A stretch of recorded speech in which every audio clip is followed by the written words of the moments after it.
In the music business, there are very few artists that are identified well by one name: Bruce, Mariah, Cher. So we thought for our next guest, we would just introduce him with his first name. Hi, Garth. How you doing, Matt? That was a pretty good list right there. You know, it's like, you know, I could run off all the stuff you've done, but look, it's just Garth Brooks. How are you today? I'm doing good, and I appreciate you calling me by my name. At the farm, they call me Mr. Yearwood, so I kind of like going by Garth every now and then. We'll get to that in just a second. Let me start with this. Garth, did you really turn 60 this year?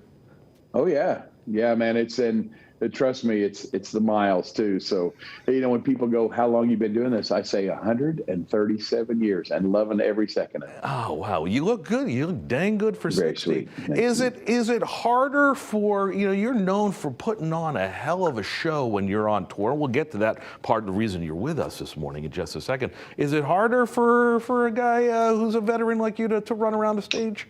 You know what, Matt, you are picking your words really sweetly. Sorry, thank you very much.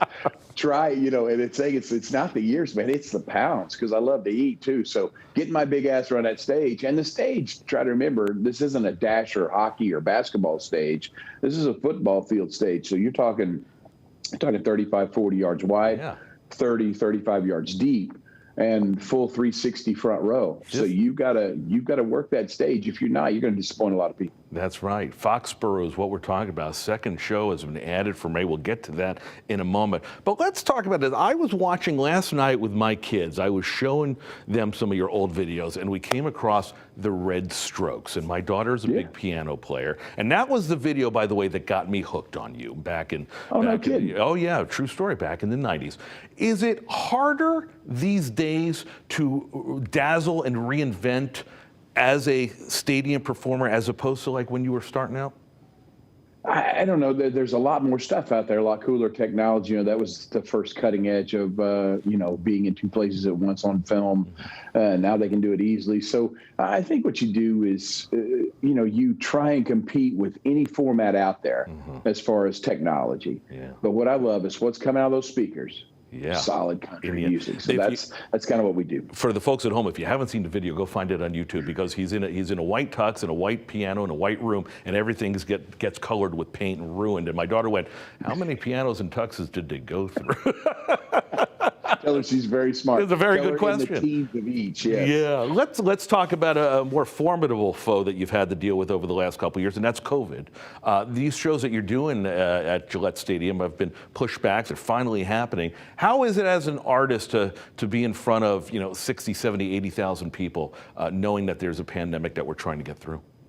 You know what? That's why we had to cancel the show. So then you cancel the shows, and then thank goodness you find another space for them in the following year. You put them on sale, and then here comes your socials. Man, I had great seats for the one he canceled. Now I can't get seats for this one. And you know what? After watching it, we said, hey, look, we're there Friday night anyway to sound check. Let's just put a show on sale there for Friday night too.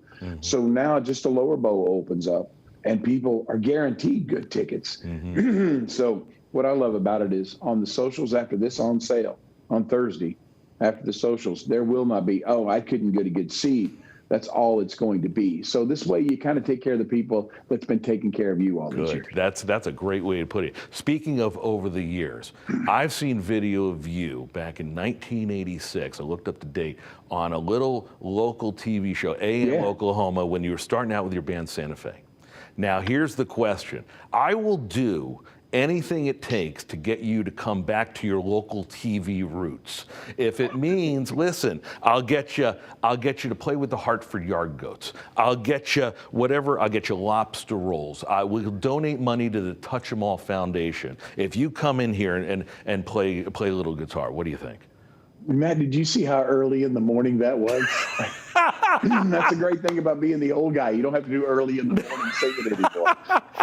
Listen, the food around here is good. I mean, it ain't a burger at Eskimo Joe's in Stillwater, but you know what? It's still good stuff here. Amen. That's the best. You know the quickest way to my heart. Yeah, well, clearly, I mean, with Trisha Yearwood as your wife and doing the Southern Kitchen, clearly she knows what she's doing over there. Yeah, amen. Good. Amen. Garth, we could talk to you for hours. You are just an absolute hoot, and we appreciate your time. Again, 2 shows in late May. The second one going on sale Thursday, this morning. Yes, and sir. Everyone's going to get a good seat, according to Garth. And if not, just call him up. He'll take care of it. Garth Brooks, thank you for your time. Tell her I love her, okay? Okay, will do. I'll see you, man.